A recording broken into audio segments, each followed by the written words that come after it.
Hello everyone, and welcome to English 200, 201, and 202 for the summer session 2019. My name is Iris Jamal Dunkel, and I will be your professor this summer. The best way to get a hold of me during the summer is via email, but I also included my phone number. Please don't call unless you can't get a hold of me via email. Just to tell you a little bit about myself, I've taught composition and literature and creative writing for the past 15 years.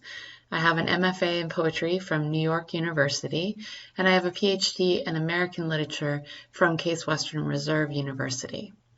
In addition to being a teacher, I'm also a poet. I've written 3 books of poetry, and I've just finished writing my first biography. So I also work in nonfiction. But you can learn more about me in our introduction discussion this week. So you've signed up for creative writing. What is it? This semester, we are going to be working in 3 genres: poetry for the first 2 weeks, creative nonfiction for the second 2 weeks, and fiction for the last 2 weeks. The secret to creative writing is the act of revision. Revision is the act of reconsidering and altering a piece of writing, and it's really where the crucial part of the writing process happens. It's one thing to have inspiration and write something down, but if you really want to make it great, you have to learn how to revise properly. Creative writing is mining the vast fields of your imagination. We've all had different experiences, and it's your job as a writer to dig in and find your own stories. If you want to be a good writer, you have to write a lot. It's one of those things, like the saying that you need 10,000 hours to become an expert at something. It really takes a lot of time, both reading and writing in that genre. So one of the things we're going to begin with today is we're going to learn how to actually read a poem in a way that we can learn from it as creative writers. But before we get to that, I want to tell you a little bit about how this class is going to work. So each week, you're going to get an email on Mondays. And what I'd like you to do when you get that email is to log into our online environment and watch the lecture. Then I'd like you to read the required text and then participate in the class writing exercises, workshops, and discussion forum. And then each week you'll be choosing one of those journals that you write to revise. Remember how important I said revising was? To revise that piece into a formal assignment. Now, please, I know a lot of you may think, oh, I got to save some time. I'm not going to watch the lecture. That's like not showing up to class. So in this class, it's really important that you do watch the lecture because that's basically where I'll be teaching you. So first thing, log in, watch the lecture, and then complete the assignments. All of the assignments will be due that week, and in a really short online class like this one, you can't really be late on your assignments because you'll get too far behind to finish. But always, if something's going on, reach out to me and let me know. You have 2 required texts in this class. Serious Daring is our textbook. It's all about how to write creatively, and I will be referring to it a great deal in this class. And to give you an example of who's teaching you, this is Interrupted Geographies. This is my book, and it is required that you buy it just so you have an example of who's teaching you. Now, sometimes in this class, there's people that want to really learn even more than I'm teaching about the craft of writing. So to become a better writer, you really need to read and write every day. And I'm not going to give you enough assignments to make you do that, but each class, you're going to be given multiple writing prompts and journal entry ideas and writing assignments. But I'll also be assigning reading in genres as we learn to write. And you can also read and write on your own. Over here to the right, I've listed a number of great sources for places to find poetry. The Pen Sound website is this library of sound recordings of poets doing readings. And it's a really great place to hear all of these amazing poets live. The New Yorker podcast, there's a fiction one and a poetry one, and they're really inspiring because they have a famous author introducing another piece. And so you really get to hear what it's like to see, to have a writer look under the hood of a piece of writing. The Poetry Foundation is a website that offers a wealth of poetry resources, including information about poets, poetry, podcasts such as Poem of the Day. Poets.org is a wonderful resource created by the Academy of American Poets, where you can sign up to receive a poem a day in your inbox, learn more about poets living and dead, and explore different aspects of poetry, including form. And then the Creative Nonfiction Journal is a great place to get more information about creative nonfiction. So this week, like I said, you're going to start by watching this lecture, which you're already doing. Then you're going to review the syllabus. That's up on our website. If you go into Canvas, on the left-hand side, navigation, there's a link to the syllabus. I'd like you to look at it. I'd like you to participate in the introduction discussion, and I'll talk a little bit about that in a second. I'd like you to read Serious Daring, Chapter 1, pages 3 through 16, and I'd like you to read Tess Gallagher's Ode to My Father, pages 368 to 371. I highly suggest getting a journal to write in, and then to write in it. Then I'd like you to complete Journal 1, 2, and 3. Then as part of, and I'll be talking about this in a second, as part of your introduction discussion, you're going to be reviewing the poetry on the Poetry Foundation website. And you're going to try to find a poet that you've never read before that you can introduce to us. And I gave you some examples here in case you kind of get overwhelmed by going to the website, but I'll go into more detail. And then by the end of the week, you're going to take one of your journal entries and revise it and turn it in. So what is poetry and how do you write good poems? A poem, according to Edward Hirsch, is an inexplicable, though not incomprehensible, event in language that is experienced through words.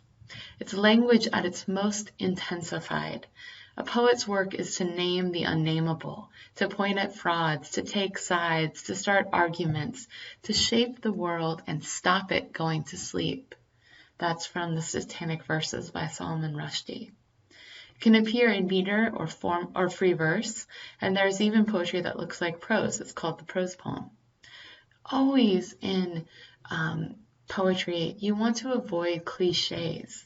Cliches are phrases that we use all the time. The idea in poetry is to make it new. You want to use concrete language that incorporates the senses so that we can have a visceral reaction to what you're writing. When you write poetry, it isn't just a magical visit from the muse. It's actually hard work, and you can't wait for inspiration, to come knocking. You got to actually sit your butt down and write, okay? Most poems begin from an idea, but go through many, many drafts before they reach their finished form. So how do you write a good poem? You write a lot, you read a lot, and you learn how to revise. There's several elements to poems that we're going to be talking about in this class. There's lines and stanzas. That's how the poem is structured. There's meter and rhythm, and those are the regular patterns of accented syllables inside of a poem. And this is closely related to the music of poetry. How you use sound to control the way someone feels when they read your poem. Images, symbols, and figurative language. That includes concrete images, metaphor, and simile. Diction, syntax, and the language of poetry. That includes word choice and the way words are put together. And then poetic forms, which we're going to talk a little bit about next week. So how do you go about reading a poem?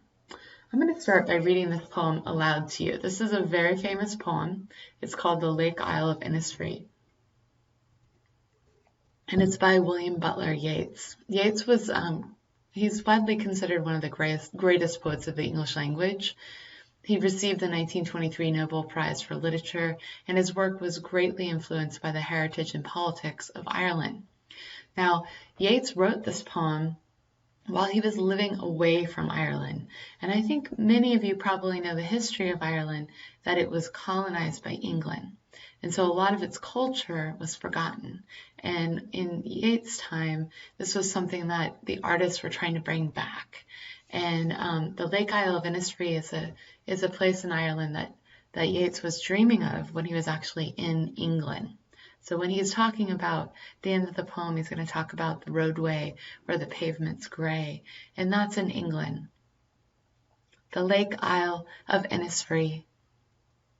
I will arise and go now, and go to Innisfree, in a small cabin built there, of clay and wattles made. 9 bean rows will I have there, a hive for the honey bee, and live alone in the bee-loud glade.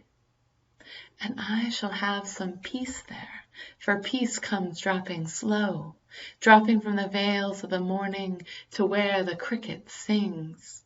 There midnight's all a glimmer, and noon a purple glow, and evening full of linnet's wings. I will arise and go now, for always night and day I hear lake water lapping with low sounds by the shore, while I stand on the roadway or on the pavement's gray.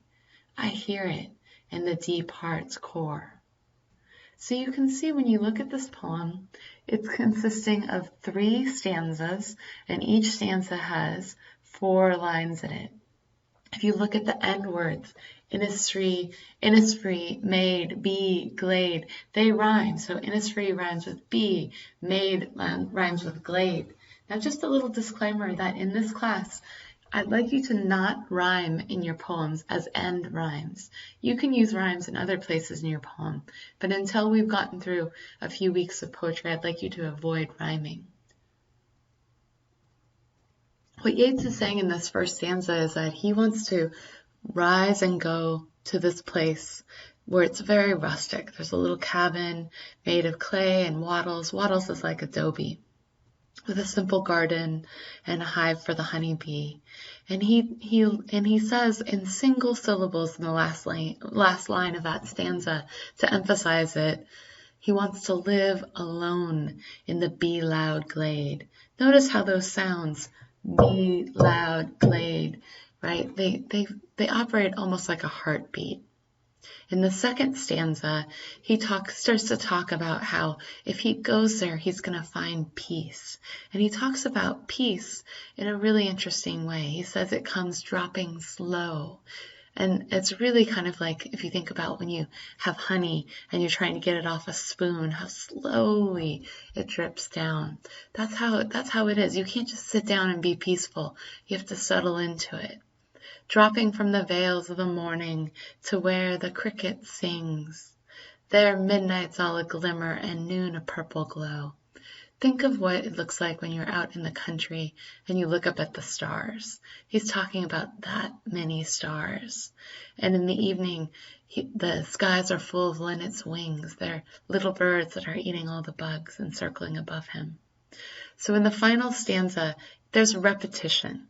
When you see repetition in a poem this short, that's a way of the author saying, hey, pay attention. So when he says again, I will arise and go now for always night and day, you want to pay attention. I hear lake water lapping with low sounds by the shore. The way he says that line, it's almost as if you can hear the lake water lapping. While I stand on the roadway or on the pavement's gray. So you feel the distance that he feels from this place. I hear it in the deep heart's core. Just like bee loud glade, deep heart's core, 3 single syllables to emphasize that end. Now, what I want you to do is, for this week's discussion, is we need to get to know each other. And how better to get to know each other than to get to know each other and what kind of poems we like. So one of the most important aspects of a creative writing class is creating an environment where everyone feels welcomed and encouraged to try new things. Let's begin creating that environment by getting to know one another. Please click on the link under this week's content, Introduction Discussion, to get started. In this discussion forum, you'll be asked to post the following information: your name and where you're from, your background, if any, in creative writing. You are not required to have a background. And then you're going to choose a poet or poem from the Poetry Foundation website, and you're going to introduce it to us. You're going to include the text of the poem and a brief explanation as to what the poem is about and why you chose it. Now, for our discussions each week, to receive full credit, you have to post your initial response by Thursday at 11:59 p.m. And then you need to respond to at least 3 of your peers' posts by Sunday at 11:59 p.m. For details on how you'll be graded in this discussion forum, please see the rubric attached to this week's discussion. So, one thing that we're going to be thinking about this week is the difference between concrete versus abstract language. So abstract is useful, but there's really no physical presence. Like your idea of love or hate or fear is totally different than mine. Whereas if you use images that are concrete, that we can see, touch, feel, right? Then you can really, really make us feel what love is to you. Poems are, like I said earlier, broken up into lines and stanzas. Poetic lines typically begin on the left-hand side of the page and end where the poet decides to break the line. Where a line begins and where it breaks counts at, it really places emphasis on the beginning and end words. So you want to choose those words really carefully. And the white space around words is also really important. A line that ends with punctuation is end stopped, which slows down the pace of the poem. A line that doesn't is called it's enjambed, and enjambment tends to speed up a poem. The word stanza comes from the Italian little rooms. It's the groupings of lines in a poem, kind of like paragraphs in an essay. And often the lines that are grouped together are connected in thought or purpose. And there's many ways to group lines. If you have 2, it's called the couplet. If you have 3, it's called a tercet. If you have 4, it's called a quatrain, just like we saw in Yeats' poem. A quintet for 5, a sestet for 6, a septet for 7, and then oset for 8. So let's get writing. Your first journal entry is going to be called a 10-minute spill. And yes, you only have 10 minutes. So make sure you get out your phones, set your little timers, and get ready. So you're going to write a 10-line poem in 10 minutes. You're going to just let yourself do it. Nobody freak out. The text must include a proverb, adage, cliche, or familiar phrase, such as she's a brick house, or between the devil and deep blue sea, 1 foot in the grave, stitch in time saves 9. There's a whole list of them if you look on the right-hand side where this link is right here, okay? So you can go look at one that speaks to you. But you have to change the expression in some way. Your poem also must include at least 7 of the following words: cliff, needle, voice, were, breath, blackberry, cloud, cousin, and lick. Remember, you only have 10 minutes. Your second journal entry is going to be playing with the idea of abstractions, okay? I have a list of them to the right, but you can choose any abstraction you'd like: fear, anger, joy, envy, there's so many. And if you have a question on if a word is an actual abstraction, just shoot me an email. But I want you to choose one that's important to you, and I want you to write a poem that substitutes a particular moment or person for that abstraction. Don't use the abstract word at all, not even in the title. Let it arise in concrete images. Make sure you use all of your senses to describe the abstraction. What does the feeling look like? What does love look like, if you could describe it? What does it smell like, if you could give it a scent? What does it sound like, if you could give it a sound? How does it feel when you touch it? What would it taste like if you could taste it? And this is where I'd like you to just let yourself get a little weird, right? It's okay. We're playing with our imaginations, okay? You're mining the field of your imagination. This poem should be at least 20 lines long. Finally, we're going to be reading Tess Gallagher's piece, Ode to My Father, and I'd like you to think about what experiences Tess Gallagher writes about in her essay, and how do these translate into her poem about her father, 3 a.m. kitchen, my father talking. I'd like you to write a 10-line poem where you think about a childhood experience that you see or understand differently now as an adult, or write in the persona or voice of someone you find mysterious or someone who you understand differently now that you are an adult. If you would like some more information on Tess Gallagher, you can follow this link.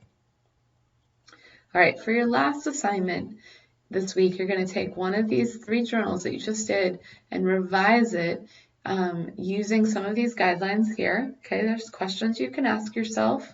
And you're going to significantly revise the poem. Remember, I can see your journal entries. I look at them, and then I want you to revise it. So I want you to spend time revising one of your writing exercises. It's going to be graded on how much effort you put into crafting a finished piece of writing. Use the questions on the previous slide to help you revise your exercise into a poem. And don't forget to review grammar and spelling. That counts. Make sure you have a title to your poem. Okay, it's very important. Please type up your document and upload it under formal assignment number 1. And please make sure you only use .doc, .docx, or .pdf files. And these are due on Sunday at 11:59 p.m. So that's it for this week. I hope this week gave you kind of a foundation on what to expect in this class over the next 6 weeks. Welcome to our poetry unit. As a poet, I love teaching poetry. Next week, we will continue to work in poetry, focusing in on sound and images. If you have any questions, please don't hesitate to contact me.